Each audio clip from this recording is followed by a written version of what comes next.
Assalamualaikum warahmatullahi wabarakatuh. Welcome back to Bulletin UiTM with me, Putra Alvinal bin Muhammad Zulkarnain will be your presenter today. Assalamualaikum warahmatullahi wabarakatuh, especially to Madam Nurul Wajihah. My name is Putra Alvinal bin Muhammad Zulkarnain. My matrix number is 2030883604 and I am from M380-11048. For today's, I would like to present to you all about the very big issue in AGR 255 of the subject, okay, which is the oil palm plantation workers have been subjected to the forced labor issue.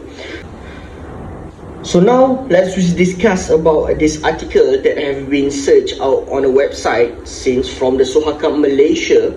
Okay, we can see that by looking to this article, we can see that 8 out of every 1,000 employees in a Malaysia oil palm plantation sector are subjected to forced labor, which include both private and state and also the government scheme worker. Alright, and the bulk of person affected by the situation of a labor are the poorest and most the vulnerable members of society. Malaysia must act decisively to implement effective measures to prevent and remediate forced labor activities in the nation involving a Malaysia enterprise.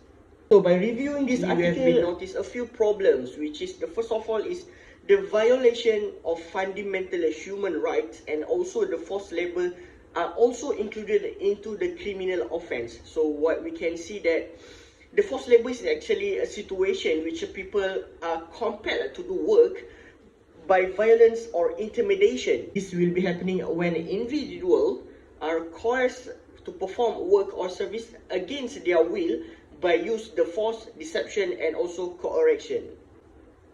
Otherwise, we can see that this issue is actually leading into the violation of fundamental human rights, or we can known as a denial of the freedom on opinion and movement to which all persons are lawfully entitled. So while individual may breach this right, civilization leadership or management frequently disparage unprivileged people.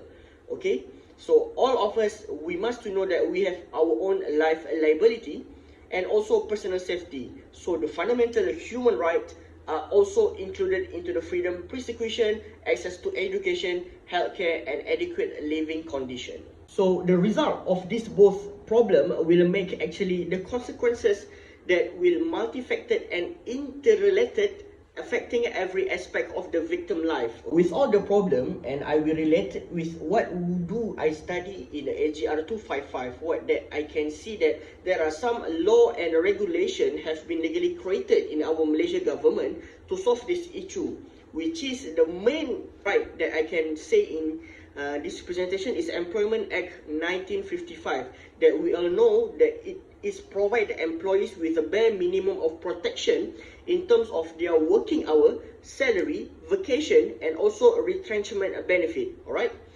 Okay, with this law, employees and employer may use it as a guideline to follow and use for the good of both. The other effort that has been put by the government sector is the law that has been enraised in this issue is the Labour Ordinance that provides the employee with the bare minimum of protection. Same goes to the first, which is the Employment Act 1955.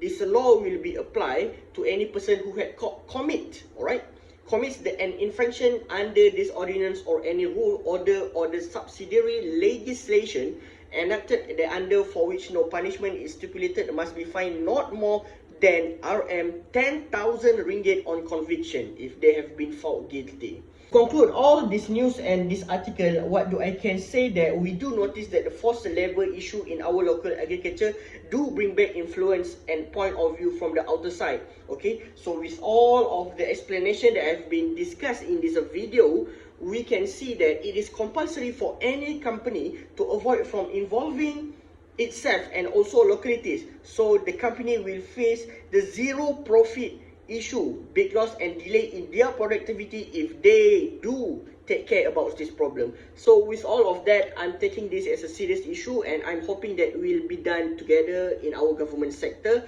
to help to improvise our agriculture practices in Malaysia. Assalamualaikum warahmatullahi wabarakatuh. Till we meet again.